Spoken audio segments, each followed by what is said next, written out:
luar biasa Mas Kritik, Mas Duduk. Luar biasa sinden panjenengan, Pak. Iki sinden iki obah apik cendol dawet.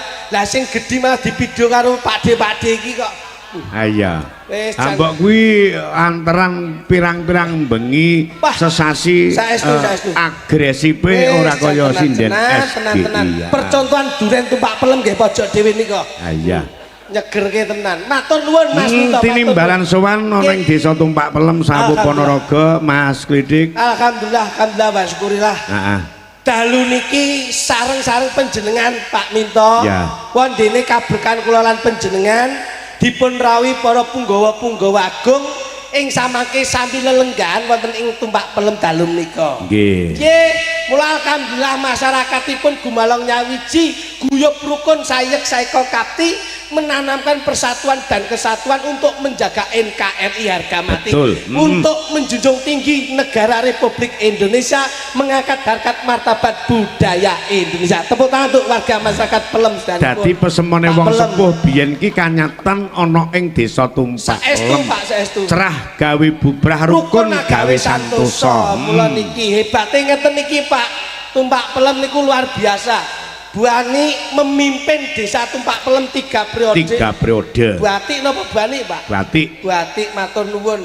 Kaya-kaya sampean kaya temu kangen kali bulurah Mas. Aku ki meh 10 tahun rasa borene ning Tumpak Pelem. Perubahane pripun? Perkembangannya pesat. Alhamdulillah, alhamdulillah. Kok 10 tahun rasa borene biasane kula niki bibit babat kula wonten Tumpak Pelem. Nek niki beda konteks Mas, beda konteks. Suwi ora sapa niki pes. Iya. Kok ukarane lho penak meneh golek. Tumpak Pelem menika beda karo desa-desa liyane, Pak. Alhamdulillah. Main ning lapangan duwe AC niki lah Tumpak Pelem menika. AC contongmu kuwi. Pancen Jawa niki adem kaya ngene. Ora pocilikan murah ning kene. Ngoten, Pak. Ning arep kaya apa Kyai Tumpak Pelem nika sehat-sehat, Mas. Iya. Masya Allah, kalau mlebet ngriki ibu-ibu sing lenggah kaya ngeten guyobipun cobi. Ning nek sinden SG sudah nate didadar. Ngoten nggih. Iki ra sepiro ning Batu wingi ngantek teng Brantas. Kabule lho, Pak.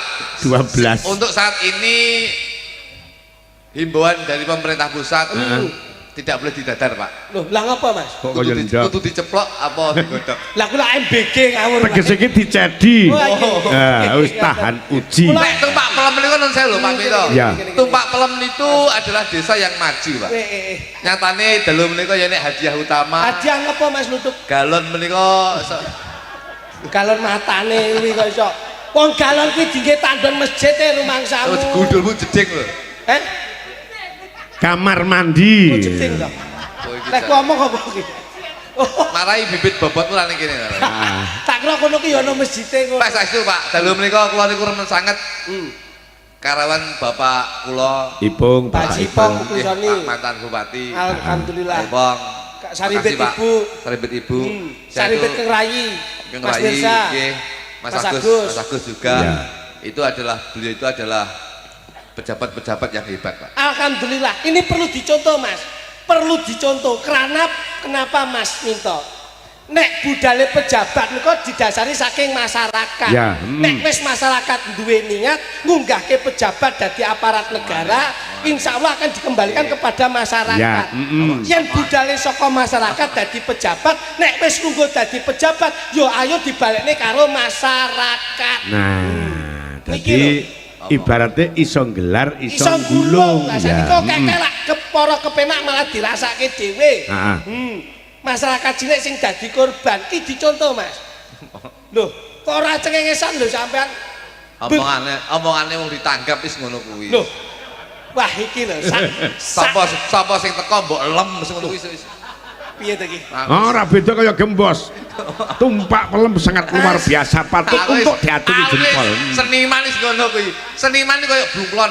Nyapa? Sing nanggap sapa ya rupane apa melu kae ngono kuwi. Wong kuwi sing apik omong apa anane, terbuka, transparan, ngono lho. Ya kena, Mas. Dianggap kaya bunglon mameng seniman ya kaya tapi tetep duwe prinsip utawa duwe atek-atek. Sing penting niku, Pak. Sing penting niku. Wong budaya iki siar ya kepenak. Wong iki ngono lho.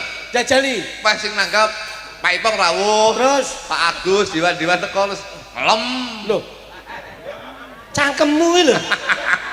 Lah wong nyambut gawe iki ndi sing apik diomong. Piye sing mbok pilih Sik to, Mas. Kowe mau kok ngomah iki ora semaya nanti saling memojokkan iki Wong piye sing mbok pilih yo saiki mu yo wis ngandang ngono lho. Ngawur. Wong aku malah rane ngomah kok iso. Lho, lah ngomah iki minggat ya iki. Masyarakat ki pun sami cerdas pun sami pinter. Nah iya, endi sing apik, endi sing elek. Mergo isen-isen donya paradok ada dua sisi. Betul. Ana elek, ana apik. Nek ngerti barang sing apik kok ditinggake kuwi wong bodoh. omonganmu saiki ngono kuwi ya wis. Kowe cangkemmu lho. Iki nyambut gawe wong loro seragame padha lho iki. Wis to. Nah kok ora kompak lho ya aneh to ya. Lah nggih. Aku wis omongane seniman iki rada gugu. Wong sing jujur kaya aku lho. Iya ora. Loh, karena apik elek. Mas, pepatah Jawa yang sudah ditanamkan oleh sesepuh-sesepuh leluhur dulu. Piye? Ajining diri gumantung saka lati. Lati. Nek pangucapmu Piye? lho, Ajining apa? ajining diri gumantung saka lati. Aku temokno karo sing pepatahku ya tapukane lambene. Lho. Sampeyan ra celelekan lho. Ora celelekan. Iki budaya lho. Oke. Tontonan ya tontonan lho. Sik riwo. Adimu le muni utawa ngendika ajining diri saka lati. Dadi ajining awake dhewe iki saka tembunge dhewe. Lah iki leres. Ajining diri saka Lati. berarti nek lambene apik Ya pakartine mesti Ya apik. pakertine urung mesti, Pak. mergo lahir ki utusaning batin. Urung mesti. Lah kok ora mesti? Zaman kampanye mbiyen nun sewu. Heeh. Ngomongane apik-apik. Bareng dadi nyatane yo lali. Ki napa mboten? Heh? Ki napa mboten? Apa apik Pak Kartini? Ayo. Oh ya. Lagi. Ayo. Urung mesti Pak Mito. Ruang ono rasa budal kowe mau. Lho, ora budal lah masalah bayaran sampe dhewe le. Boleh aja no, Mas. Ajining diri niku saka Pak Karti, Pak. Dudu saka lati. Tumindake apik ora usah diduduhne. Orang tuh kita jangan memaksa orang untuk menilai diri kita sendiri, tapi biarlah orang lain untuk menilai diri kita sendiri. Loh, piye te bocah? Ngono lho. Ya Jadi iki lambing sing ora usah digugu, Bos. mulut Apa kowe? ajining raga saka busana, Mas. Piye? Apik omongane ragane apik, busanane ya kudu dijangkepi apik. Kaya ndene Mas Nah. Minto. Berarti sampean iki ndak menerima apa iki tegese kata-kata saka sesepuh biyen sing tembunge ajining diri saka lati. Ajining terus mleh meneh wau. Lek tembung ajining diri saka lati iki pancen bener dene lek ngantek sing lali kuwi pakartine menungso. Terus apa meneh ajining diri saka lati terus Ajining raga saka busana. berarti nek lambene apik Ya ragane apik. urung mesti Pak Minto. Sing korupsi ku lho klambine jas-jasan kabeh Pak Minto. Gini mboten, malah sing nggih klambi biasa ngenten iki lho Pak. Iki dadi korban-korbane ngeten iki. Malah tuh mindake sing becik ngoten niku. Pak Minto. Dadi ajining diri saka lati ajining busana ora Salah. salah. Malah sing Kayak pesemon dhewe ya, Cal. Ayo, nggih apa aku? Lho wong Iki malah berita rada apik sing mangan dhuwit miliaran nek mesam-mesem sing nyolong pitik dipaten ning sak lembane. Gini mboten? Heeh. Gini mboten Pak? Iya. anu Mas, ndang lagu Mas ki saya nemen bocah Lah iya lho. Aku sosok ngeri ngrasane iki. Wong ki aja ngelem. Lek iya lek ora seniman ki harus transparan. Aku ki urip ning Ponorogo wis puluhan tahun lho Mas. Puluhan tahun lho. Terus yo ngerti cara kepemimpinannya beliau-beliau itu paham. Lah ngono mbiyen Pak Ipo kok rambut coblos. Matamu kuwi. Kok ra coblos piye wong kene malah melu wirak-wiri ning daleme kono kok iso. Ora-ora. Morono. Ngapun wae pengabdianku dari dulu mulai sekarang masih jos ngawur ae. Pak Ipo rawuh sing WA sapa? Sing nelpon sapa? Sampean. Lah yo teko dhewe karo panitia. Aku nggih. Dadi wong iki kudu duwe Prinsip. prinsip. Nggih lho. Lek pancen duwe prinsip ngopo? Kowe umpama lagi ngomongne partai. Oke. Lek ditangkap Golkar kowe kok yo nyang. Pak Minto. Pak Minto. Heeh. Indonesia itu adalah berbineka tunggal ika. Heeh. Berbeda-beda tetap satu jua. Kita jangan membedakan partai, yang penting misinya bagus. Ora perkara kuwi. Lek iya ora lek pancen awakmu wong PDI kasarane. Ning Golkar aja melu. Pak Minto, kowe ora ndek partai Pak Minto. Loh. Ora lek pas ditanggap lho jarane duwe prinsip. Momo ditanggap Nasdem ya aja melu ning PAN. Kasarane iki ngomong ning partai guyone ngono kuwi. Prinsip lho. Pak Minto. Ha. Pak Minto. Justru malah kita tuh sebagai seniman. Kula niku ndek partai dhewe, Pak. Apa? Hanoman. Apa kuwi? Apa kuwi? Hati nurani seniman. Jadi nurani seniman untuk membahagiakan partai-partai non sewu yang butuh tersenyum, butuh kebahagiaan. Berarti tanggapanmu mek ditanggap Hanoman tok liyane ndak gelem. Pak Minto. Pak Minto. Ya ta, kowe mati ta, lambemu dhewe Loh, ta sing. orang mati loh. Seniman kini Wong iki mbok yo ngrumangsane lho. Aku tau ning daleme panjenengan. Wah, jenenge klambine kluthuk, enek kuning, enek biru, enek abang, enek oren. Lah Kuwi niku tahu Pak Minto. Aku ditanggap ki nun sewu kuwi pas partai-partai pada nglumpuk. Aku akhirnya klambi bingung to. Heeh. Akhirnya kayak lapis ya klambi ku. lah kuwi kudune didelok Mas. Apapun bentuknya saiki sing penting guyub rukun. Ya. Ini ku Pak Minto. Kuwi lho. Ojo ndelok partene ning delok oknume. Nah kuwi Kadang-kadang partainya bagus, oknumnya yang kurang bagus. Ya. Kadang-kadang nun sewu, sekarang itu nun sewu Indonesia itu majemuk, Pak. Majemuk nggih mak oil terus kalih Lho apa to kuwi gemuk iso. Wah, bocah iki ta pintere entek nganggur setengah jam goblok neh, Pak. Heeh. Dadi ora ngerti ngeten. Mergo pancen pinter suntikan iki lek ngono kuwi. Dadi intine ngeten. Eh. Wong urip ku ya butuh duit. Nah. Ning aja wong urip diatur karo duit. Ning piye carane wong urip bisa golek duit? Aduh, kowe Iki lho. ngomong kleru kowe, ngomong kleru Loh, kowe. Kowe kita kok kuwi- ngomongin duit kowe lho duit kowe. Loh, ngerti Mas? Wong ki menungso ning alam dunya kudu ikhlas Sabar sabar to lan ora iso muka mlaku iso. Ning kono iket mambu kudu rene. aku lek meneng ning adem aku. Iso. Jajali. Wong iki ngomong duit lho Pak Minto nggih. Ngomong duit kudu ikhlas sabar kalau nrimo. Nggih. Nrimo ing pandum sabar ngenteni ikhlas pinaringi Lilake. Gusti Kang Arya Jagat Gusti Allah Subhanahu wa taala. Ya, ikhlas. Nrimo. Nggih lho. Kowe nrimo? Penerima. Sabar. Sabar ikhlas kudu Ikhlas. ditanamkan. Secara garis besar ikhlas sabar nrimo kuwi padha karo keikhlasan hati ki penting. Iya, Yen dudu iya. hakmu aja pangan. Nggih. Saiki tak tekoni. Pripun? Kowe mlaku ning gang cilik, ning kene nek dhuwit 100.000 mbok cukup ora? Ya dipendet no. Berarti kowe kurang ikhlas, kurang sabar, kurang nrimo. Loh, enek duit kok ora dijipuk ki lho. Nah, mergo dudu hakmu mbok cukup kowe iki. Loh, dipendet kok terus disedekahke, dilebokke kotak amal. Ora perkara mbok sedekahne, ora perkara mbok lebokne kotak amal. Duit iki enek sing duwe gletak. Nah. Ora enek sing duwe, enek sing ngerti. Wong enek duit ning kono ya kudu dijupuk. Nek kula tekoni melih, Ah. iki jenengan mlaku ning gang cilik enek dhuwit 100.000 sampean cukup mboten? Ya jikok no. Nah, niku salah. Dudu hak jenengan kok sampean cukup. Tapi kan duitku nganggur, ora berpuan. Ora perkara nganggure, ora perkara kebutuhane kuwi dudu hak sampean kok sampean cukup. Wong lek enek duit nganggur ndak dijikuki wong goblok. Nah, berarti sampean kurang ikhlas, kurang sabar, kurang nrimo dudu hak sampean kok sampean cukup. Ayo, Ya lek kowe, pripun? umpama enek duit ngletak ning kono, Nggih. terus ora enek uang, Kula mlaku. ning kono duit kok jupuk apa ora? Kula mlaku. Ah, kowe mlaku kok jupuk apa ora? Enek dhuwit pinten? 100. Ora tak cukup. Lah ngopo ora jikok? Wis sampean cukup. Cukup apa aku? Terkecuali lek mbok susu 50.000 tak cukup. Ya iki mleset nek iki. Iya to jan iki. Kowe ra mengecoh pikirane Kyai Sepuh lho kowe. Lah nek dindian kuwi umpamane paribasan tok. Loh, kok Lah nyapa urung jupuk mbak Lah yo kowe mau ro, aku ora sida jikok terus Nah. umpamane ki awakmu. Wis sampean jupuk ora do jupuk apa. Sampean tiba isih nerudu sekon didi. Ayo. Ya ora.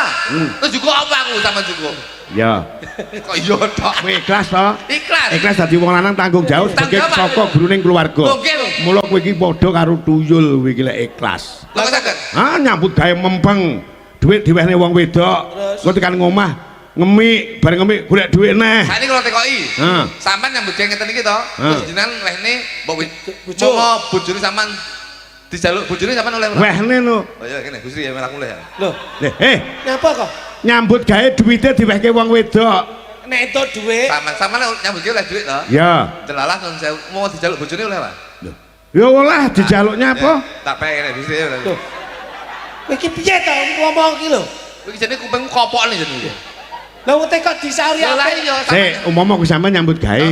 Oleh duit. Oleh duit dijaluk bojone sampean oleh ora? Lah ya umpama sampean nyambut gawe, Oke. oleh duit dijaluk bojone oleh ora? Ya aja nang tekku kok. Lho berarti sampean ndak tanggung jawab nguripi wong wedok. Lho nyapa? Lah duite ra kok wehne wong wedok dijaluk ra oleh. Lho, bojoku dhewe kok sakarepku lho. Ora oleh. Ora oleh. Ora sida njaluk bojomu ra pati ayu. Kowe Iki ya ngawur kok iso. Sama iki nyek kula. Ah. Bojo kula peng-pengan lho Pak Pinto. Ngopo peng-pengan? Loh, nek kalih Bu Ati ya pedhot to bojoku. Waduh. Kowe aja angger jebles lho contohmu. Bojo ki non sewu lho. Bu Ati itu sudah memimpin 3 periode dalam pelaksanaan menjadi lurah. Nah, kuwi ayu njaba jero Tata kowe. kelola tata desanya wis maju lho. Bojo ki non sewu kategori wanita yang ayu dhewe. Lah. Ayu dhewe kok ora mbojak. Lho kalau tak ajak elek no. Loh. Lah jare ayu dhewe. Lah iya ayu dhewe. Loh. Nek ayu dhewe lak kudune dijak. Nah, dijejerke karo Sindian SGI. Engko lek tak ajak ketok eleke. Lah sebabe Ayune ki lek dhewe ngono lho. kene wis ngomong amura bleset Ning lah omah. sok iso. Ning omah. Pokok mleset. Nun sewu, Pak. Kersanipun mriki nu kebaing berkah. Pak, iki. Kula nek gagas niki ora temu. Wis ora temu. Ora temu lalar. Lho, bengi Wong iki iki paling apik iki kecerdasan penting, pinter kuwi ditanamkan. Wah, Mergo apa to generasi milenial saiki zaman Gen Z bagaimana anak-anak kita itu teredukasi dengan tontonan yang positif ngono lho. Aku ki lek Dipinterke ngono lho duwe anak ki. Mas, Nggih. aku lek bengi mayang ini sok-sok yo nelongso lho. Napa Mas Minto? Tak rasa-rasake aku yo kaya tuyul. Lah napa? Kon golek dhuwit terus sing nampane wong wedok. Lah nggih. Golek tekan omah mek dientili terus kon kono golek dhuwit neh. Kene kalih niku napa? Napa? Tamonge. Pripun? tuyul ki lek gedhi lek cilik lah tuyul kan. Nggih. Gedhi ku nek gedruwo. Kowe iki sawu ra sembrono. Pinter penting ya, Pak. Heeh. Mudah-mudahan wonten ing pundi Tumpak Pelem ini Nggih, Pak. menjadi barometer desa-desa Amin. seluruh Kabupaten Nggih. Ponorogo. Tepuk tangan Nggih. untuk Tumpak Pelem. Krana panjenengane Bu Kades Nggih. Bapak sebagai Dewan Bagus. Godirawi Nggih, mantan bagus. Bupati Ponorogo. Siap. Apapun yang terjadi di Siap. desa itu tetap ada yang namanya tim penggerak PKK Saya demi yakin. pemberdayaan kesejahteraan Dan keluarga. Saya yakin bahwasanya kalau pejabat ini dekat dengan masyarakat, Amin amin. insya Allah amanah yang diembannya akan selalu dilaksanakan dengan baik dan benar. Alhamdulillah. Mbak, Jadi- kesanipun anu Mas, saderengipun napa Nggih. menggelarkan gending-gending napa menika Nggih. PKK. Nggih. Bapak diatur tindak niki. Oh, ngaten. Pamatan, Nggih. Pak Nggih. Bupati. Kersanipun gayeng leh jagoan kangen-kangenan iki. Baik, Pak. Nyuwun-nyuwun anu Nggih, Mas, monggo penanipun beliau Munggah, Bapak Ipong katuran minggah datang Munggah, sasono munggah. ya. Ya kene. Duduk. Bapak, Bapak. Tukang tu tu.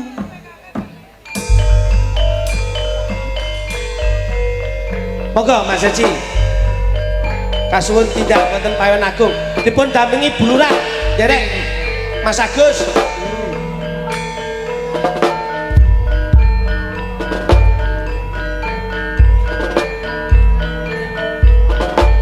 Ing samangke tindakipun Mas Haji Pamuklisoni sarimbit Ibu Sri Wayuni kadherekaken sedaya para punggawa Tumpak Pelem wonten beliau Bu Lurah Ati Mas Agus kadherekaken ungelipun munggang insyaallah dadosaken sedaya warga masyarakat Tumpak Pelem Renan Penggalih. Amin, amin, amin. Pak Haji, Pak Haji, Pak Haji.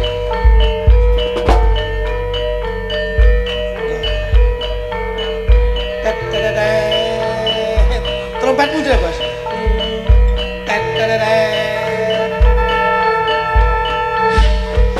Tanto Syogo Makar Solma Solma Gitu Gitu.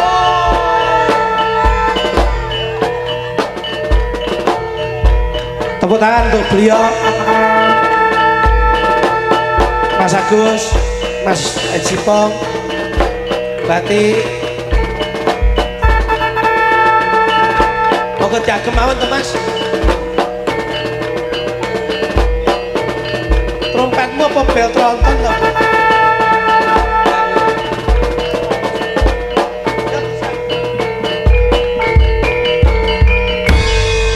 Alhamdulillah. Wah, jantenan kok yo sik tetep awet nem to. Mas Kaji iki. Wah, jan. Nggih. Alhamdulillah.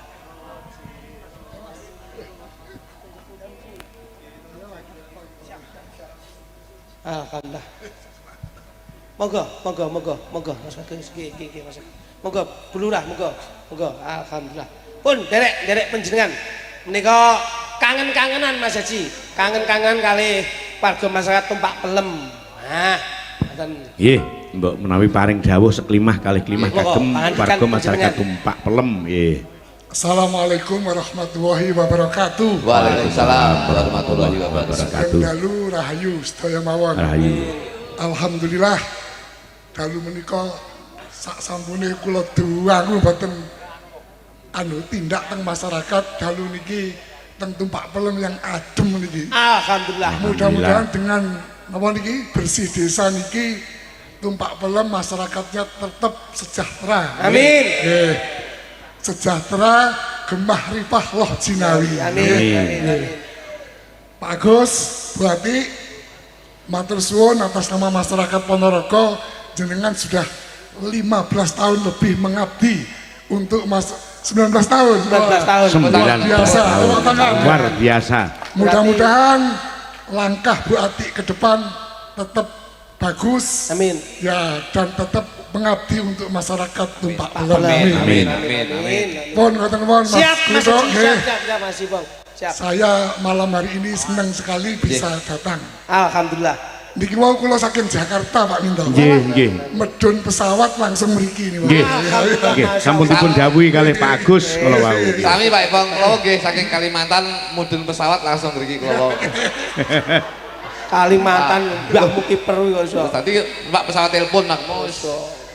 Masyarakat Tumpak Pelem matur suwun nggih. Amin. Amin. Kangen kali panjenengan sedaya. Wassalamualaikum warahmatullahi wabarakatuh. Waalaikumsalam warahmatullahi wabarakatuh. Pun mungkin nek kangen 2029 minggah melih Mas. Berarti Batik napa Pak Agus? Pak Agus, monggo Pak Nggih, Agus. Pak Agus. Monggo, Batik sore wau sampun Batik Pak Agus. Wah, bagus. Pak Agus lah arep ngijabne soalnya kaya mudin ta jan. Siap selalu nggih Pak Agus nggih. Nah iya. Iya. Paten. Berarti Pak Ipong saya matur nuwun, Ya. Pak Agus saya terima kasih. berarti makasih. Batik matur Matur nuwun Pak nuwun. Mindo. Nggih, Pak Ipong nggih Siap matur selalu nuwun berarti. nggih. Mugi-mugi Pak Ipong siap selalu nggih. sekali penjenengan lenggah menjadi wakil rakyat Pak Agus insya Allah akan terarah dan selalu amanah. Amin. Satu lagu dari Mas Ipong, Mas monggo Ipong, derek. nggih. Niki Mas Ipong nu napa nggih? Ingkang remen niku musik biasane pun. musik, nggih. Kula tesik kelingan. Nggih. Lagune Banyuwangi Mas. Siji-sijine mung rika. Kanggo Riko Pak. Oh, kanggo Riko. Nek mboten 1000 kutha nggih saged. Nah, niki senengane nggih niku Mas Haji niku. Oh, nderek. Rama itu Ah, nggih, gak sapa wong sing ora kangen. Kita kangen dari Bupati Jalan kita kangen. Berarti layangan nggih Mas Haji. Siap. Ya. Kanca-kanca. Saya ngapa? SGI langsung dados. Yo.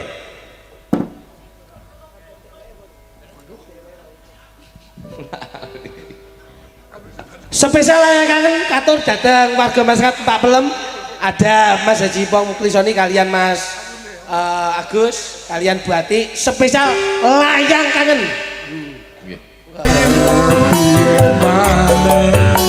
Merga kahananku cahayu kantara berkatu.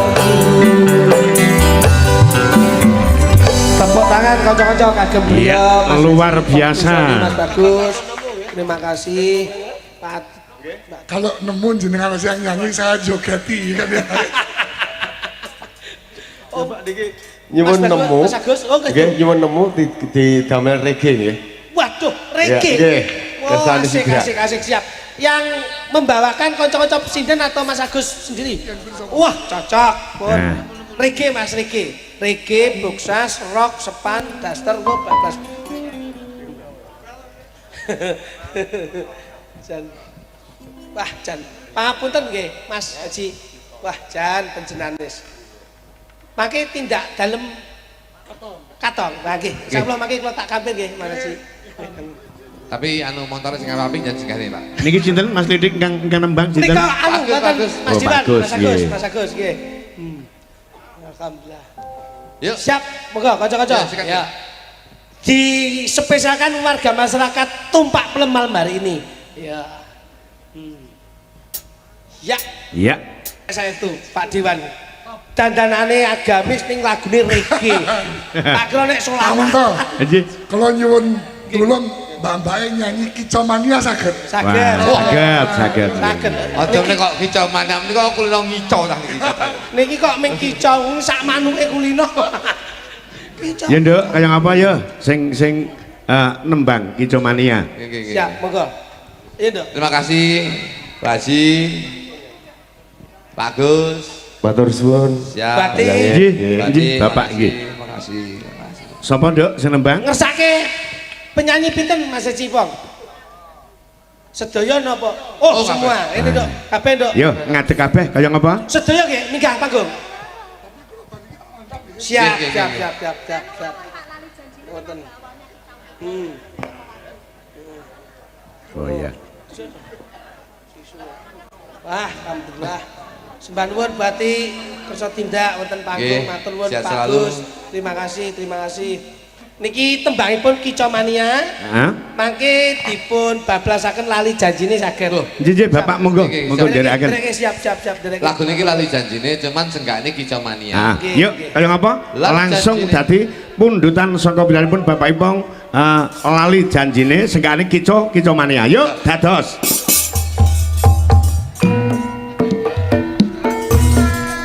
Ayo mas, Ayo deh. kicau, kicau, kicau mania, kicau, kicau, kicau mania.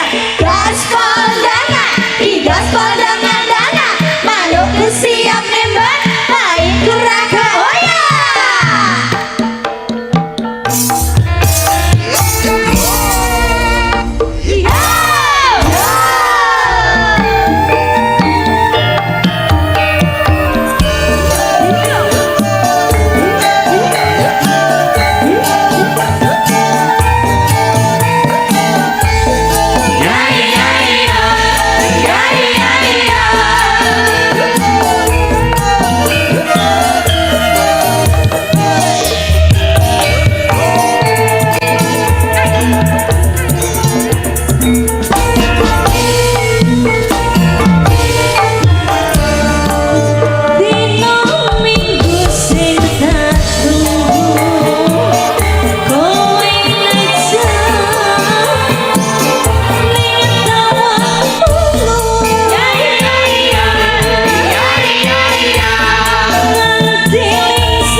terima kasih. Alhamdulillah. Menika pundutan saking saking Bapak beliau Ipong. Mas Haji Pong Ya. kalian Pak Gus.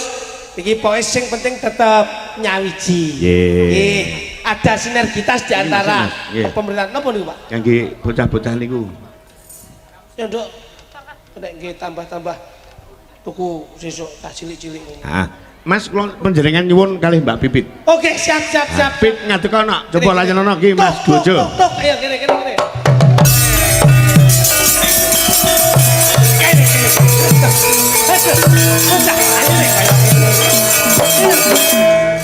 Iyo karo aku kencana wuwu. Inggih damel katimbalan Kang Mas. Karo aku kencana wuwu. Sapa? Kencana wuwu. Rencana wong ki lek cilik gedine mencotot wuwu. Lah nyapa to kok iso kene iki ya. Ya tok-tok maneh ngono lho Kang. Ya, Rumah galak. sakku. Galak. Iso. Wong tak delok mau wong iki nguyuh pindho.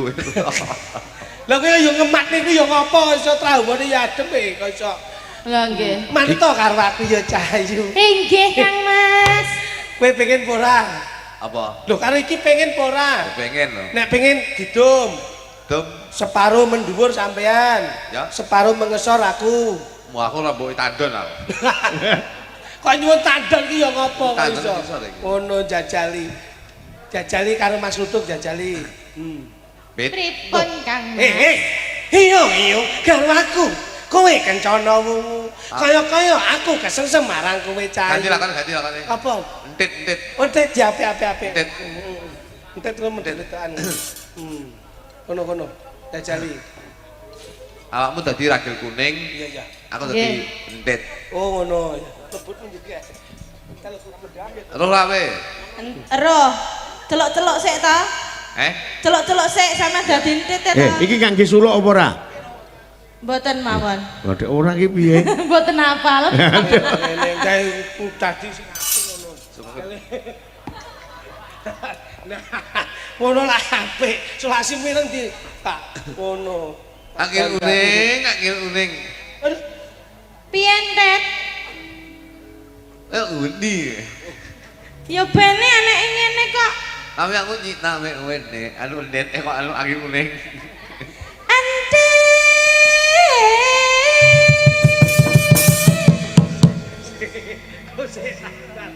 nah, ben koyo anu tenan. Oh, malah kaya Wis ta, penting ada dintet lah apik lho kok. Awas. Akil uning lo. Kowe lo aku anu akil uning. sing nandur timun Imun, dawa-dawa imun lah. kuwi sapa entet? Imun lah itu, imun lah. Kowe kurang lincah. Kowe iki kurang lincah. Entet iki cing di ta, ndi ta, ngono lho. Lincah. Sing lincah ngono lho kok iso ngono. Imun iki. Sikilmu ku lho, endi ta Cahayu endi? Imun ndi? Imun iki lho Cahayu. Ayu atane iyek. Katane iki. Imun lho. Iya, timun. Imun ae nak nelung tegalan. Engko lek wis anen awakmu tak nukokne ontol etik. Apa? Kok wis anen nak dolek maknya tahu. Tak nukokne ontol listrik. Saya tahu urung genah sik tak ciwing sik. Piye? Loros. Loh, ben genah ngono Mas. Apa? Jaluk apa jajal? Lah ora genah lho Mas. Lek Iki lek apa? imune engko mak ayu to. Tak dolek masalah awu. Iki nak nukokne ontol listrik. Apa kuwi lho? Ontol listrik. Oh, motor listrik. Listrik. Ah. Ning nyes lho. Iya. Sing nandur aku ya wo ya. MKP sing nandur aku ya wo ya. Kiras to, kiras. MKP angel dijoli. Teman-teman net aku mung takon wae. Ngono kuwi tembangamu rada giras kaya Pak Agus man mriki to. Sing nandur ngono lho. Kene iki njaluk agresif ayo. Heeh. Kurang agresif. Nih. Agresif. Ayo jedoran ngono. Sing anu iya.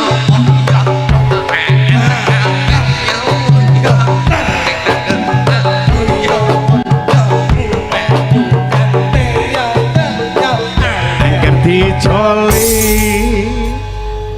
Piye ente? Ana donse. Apa kok ana dosing? Donse. Kok iso ngono lho. Ngono, ayo. Apik.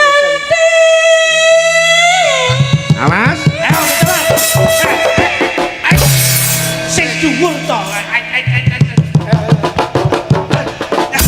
Kurang mencolot, ketake mencolot terus nyantol wit.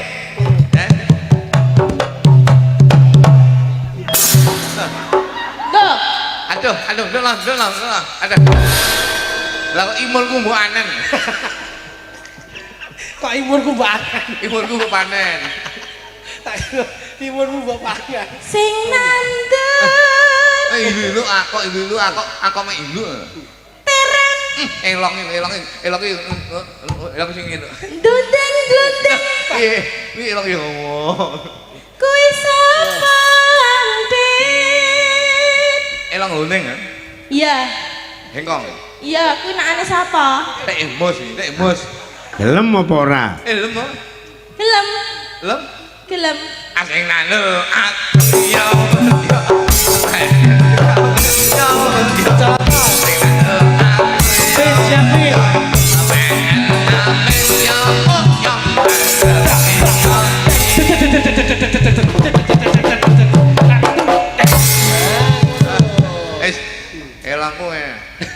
Elangku mak pok.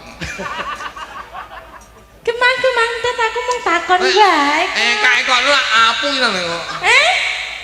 Kok Kok kapane? apu iki. Usuk. Si Ante. Urung rambutane urung nggih. Oh, nggih, kirang setunggal. Dalange yeling rambutan. Ngimpi apa lho? Kok kene iki wis disliwar-sliwar kok iso pagar rambutan barang. Ante. Awas.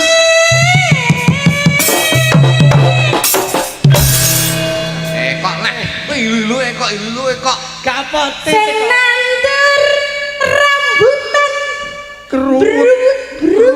Loh, kuwi untung rambutan. Kuwi nyalak. Salah. Rambutan. Masa salah isih jerawut. Nyalak, tapi ning gone tengah kali nek rambutan. Oh iya. Entet ana wulune. Kuwi ya kuwi rambutan. Kuwi sapa Enten? Lah ya Allah rambutanku iki. Rambutan? Ambutan. Ya. Ambutan. Sing nandel aku yo ape yo. Sing nandel aku ape yo.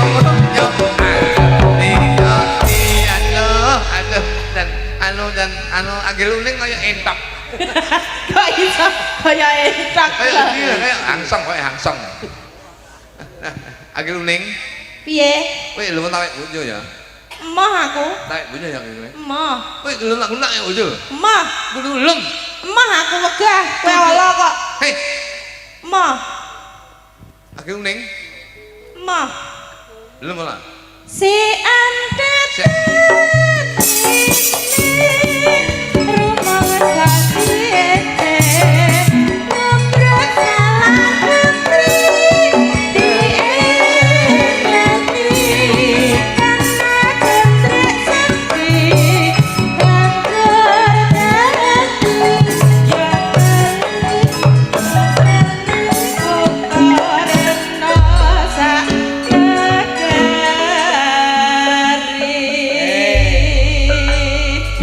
Pundutan saka panitia. Pandang di. Pak Wo. Oh, ngersake tembang Entit. Heeh. Dibablaske tembange Mas Rambutan. Didik. Heeh. Kaya ngapa? Nyuwun Mbak Mita, Mbak Widya, Mbak Diah Nggih, Mbak Diah, supados nembang rambut. karo Mbak Asisah. Kaya ngapa? Sepotone Mas ben jemenang. Yuk dados.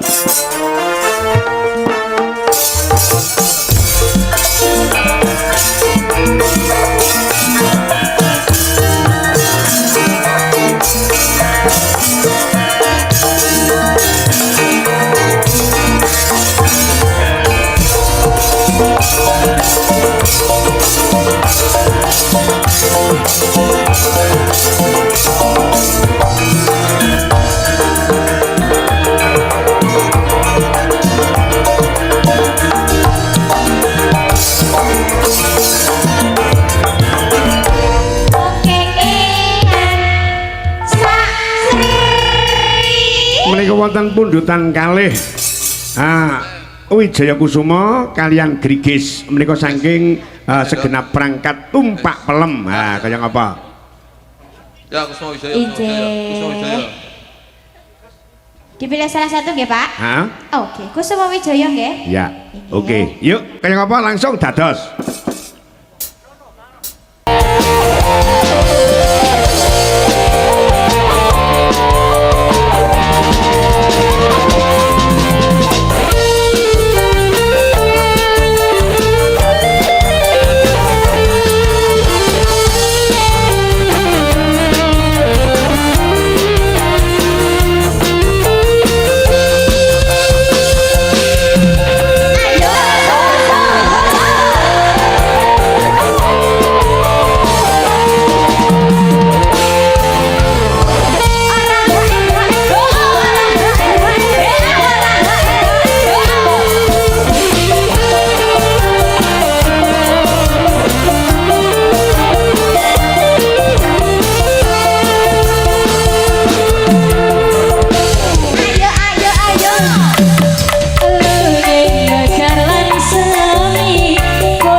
Matur sembah nuwun. Menika kula kintunaken dhumateng ibu kula Bu Sri Wahyuni. Nggih. Kula nyuwun gungan dhateng panjenengan Mas Lidik. Presiden papat Mbak Lilis, Mbak Luki, Mbak Punjeng karo Mbak Sulis Eva diaturi jumeneng iki ana pundutan tembange lawas kacu kuning ning nyuwun dibawani. Ya, kaya ngapa? Dibareske Mas ben ketok apik Mas. Siap. Mergo nuting jaman kelakone. Ya. Nggih. Ya. Kene. Ditata kaya ngapa? Ditata sing apik. Wong wedok ki kudu iso jaga kewanitaan yang baik. Jajal. Ayo, Mas. Siapno Mas duduk. Siapno sing apik. Gawe Jawa. Wong Jawa ki njawani. Ya. Kilpet. Loh. Ora nggih siaga masuk. Sikil rapat. Iya. Siaga makasol makson makito. Ya. Kurang kompak. Hei, pimpinane Komandan Kopandono. Retek. Nah, ngono. Siapno sing tes. Lho. Wah, sing wedok siap. Wah. Oh, latihan Agustusan.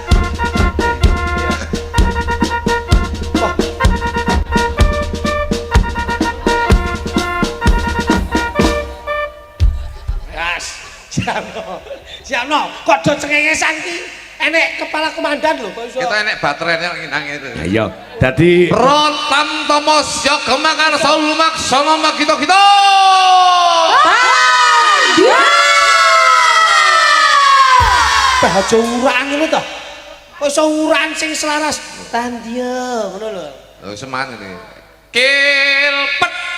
Apa kuwi? Sikil rapet. Oh iya ya. Kilwo juji. Artine Sikil kiwa maju siji. Susul neh. Kil ngentuti. Lah kok ngentuti barang ki apa? Sikil tengen nututi. Iya. Nganceng.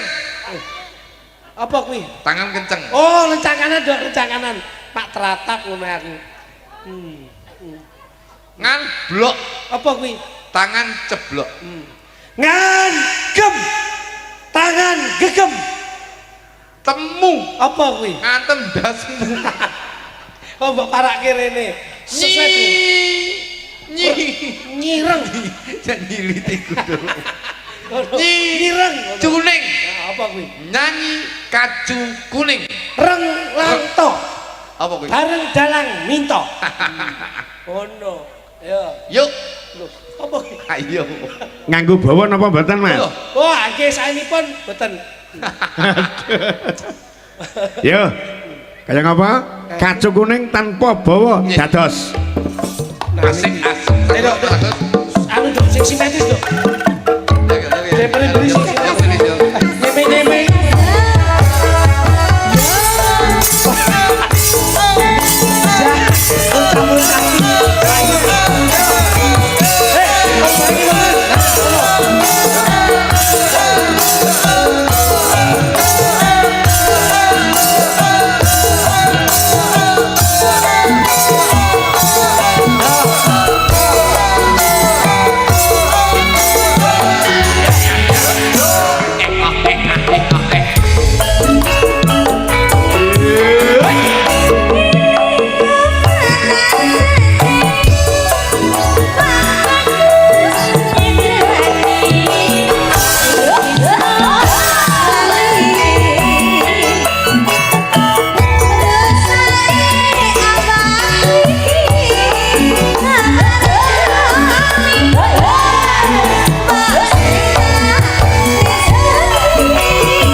Indasa, Mas Sugianto, Mas Edi Keces.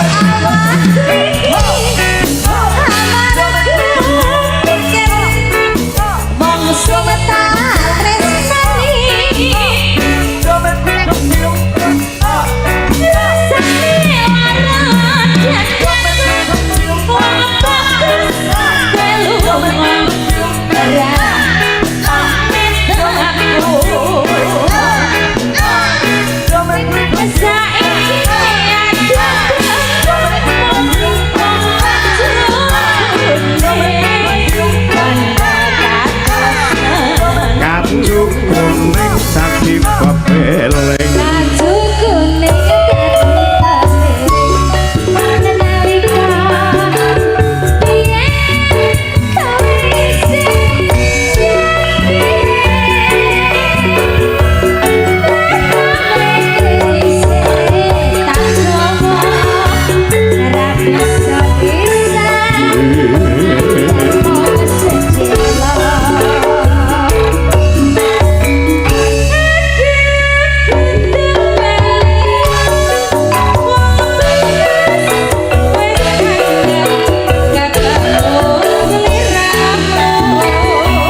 nuwun.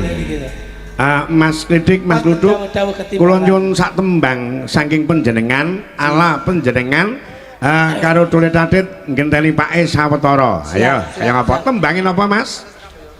Derek. Yes, nggih. Ngenteni. Derek kanca-kanca. Kaya ngapa? Ngoten. Ya. Oh, nggih. Karya Meet In Sekar Gadung nggih, Mas. Nggih.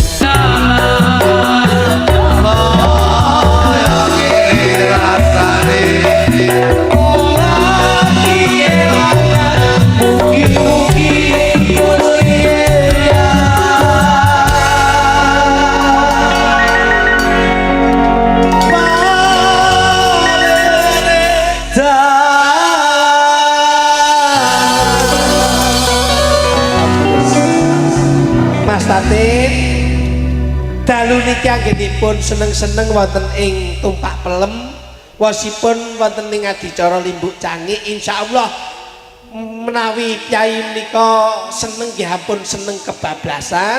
Sing penting susah ya aja nganti susah kebablasan. Insyaallah gesangipun piyai tumpak pelem menika tetep stabil dalam menapa ingkang dipun jangkah. Amin. Insyaallah dalu niki anggenipun bersih desa Ilango Sukerto Sengkalaning desa insyaallah dipun panggihaken katentreman kabagyan saha kamulyan. Amin. Derek mangayu bagya Mas. Nggih. Anggenipun nglajengaken lampah mangke kepanggih wonten ing Tulungagung. Nggih, matur suwun. Nggih, matur nuwun. Wah, ya ampun, Jan. Koko sing dupa kumelun. Ya mek ngene tok iki lho. Ya belas ora nek balesan apa-apa blas lho. Kaya Sugeng Kondol mugi-mugi. Nah, aku lagi mbok ya paling ora dijak jagongan. Modele sing enom kemluwinti lho model. Sugeng Kondol mugi-mugi ngatos dalem Monggo. Panjenengan badhe ngaturaken menapa ingkang kagungan dalem. Sampun lah. Loh, kok sampun napa pun dilunasi? Sampun. Oh, ngoten matur nuwun. Kupat lepet boten liwat sedaya ndom slamet Mas. Nggih. Blakon genah ukurane lakon kudu tutuk crita lan lagune. Matur nuwun kalajengaken monggo-monggo. Napa sik kepareng kula joget. Sampun nggih. Nggih. Monggo. Loh, nah menika rame-rame wonten apa menika? Wonten wayang.